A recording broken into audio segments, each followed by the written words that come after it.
Gotri medical કોલેજમાં પ્રચંડ બ્લાસ્ટના અવાજથી લોકોમાં હડકંપ. વડોદરા શહેરમાં ગોત્રી મેડિકલ કોલેજના ચોથા માળે લેબની બહારની સાઇડ પર આઉટડોરમાં પ્રચંડ બ્લાસ્ટ થયો હોવાની હતો. તેનો અવાજ એટલો તીવ્ર હતો કે આખી હોસ્પિટલ અને કોલેજના લોકો નીચે દોડી આવ્યા હતા. લોકોને ખબર જ નહીં કે બ્લાસ્ટ થઈ ગયો છે, કઈ જગ્યાએ થયો છે. પરંતુ સદનસીબેની વાત તો એ છે, મેડિકલ કોલેજમાં ત્રીજા માળ પર એક્ઝામ ચાલુ રહી હતી, પરંતુ કોઈને જાનહાનિ થઈ નથી. હોસ્પિટલના અધિકારીઓ પણ ઘટના સ્થળે દોડી આવ્યા હતા અને કોમ્પ્રેશનમાં બ્લાસ્ટ થયાનું ઘટના સામે આવી હતી. ટાઈમસર સર્વિસ કરવામાં આવી હોત તો આ બનાવ મેડિકલ કોલેજમાં ના બને. હવે ઉનાળાની સિઝન ચાલુ થઈ રહી છે. હોસ્પિટલ અને મેડિકલ કોલેજના તમામ સર્વિસ કરવાની જરૂર છે, જેનાથી કોઈ મોટી હોનારત ના સર્જાય. જીએમએસ મેડિકલ કોલેજ અને હોસ્પિટલમાં હાલ મેડિકલ કોલેજ બિલ્ડિંગમાં જે સેન્ટ્રલ એસીનું આઉટડોર જે છત ઉપર રાખેલું છે, હમણાં જ મેં ટેકનિશિયન જોડે વાત કરી કે શું થયું હતું અને શું દુર્ઘટના થઈ હતી.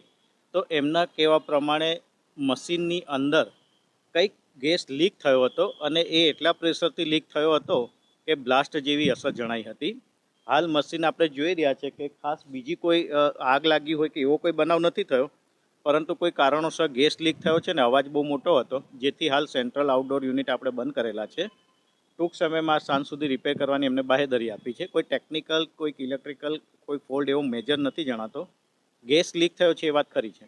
સર, માનો છો કે એક્ઝામ ચાલી રહી હતી, જો મોટી હોનારત સર્જાત તો બહુ મોટી દુર્ઘટના બની શકે?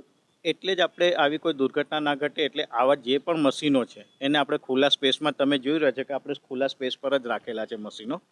અને આ એક ઇલેક્ટ્રિકનો વિષય છે. હાલ એવું કોઈ બ્લાસ્ટ થાય એવી કોઈ પણ વસ્તુ આપણે મેડિકલ કોલેજની અંદર કે લેક્ચર હોલની અંદર નથી રાખેલ. હાલ એસી બંધ છે, એક્ઝામ ચાલી રહી છે સ્ટુડન્ટોની, તો એની વૈકલ્પિક વ્યવસ્થા પણ થઈ રહી છે. સર, માનો છો ગરમીનું સિઝન છે, હવે એસીને રિપેર કરવાની અને સર્વિસ કરવાની પણ જરૂર પડશે? 100% એસી સર્વિસ કરવા જ જોઈએ. વખતો વખત એની એજન્સી હાયર કરેલી જ હોય છે. અને સાથે સાથે આપણી જોડે અલગ અલગ યુનિટ છે.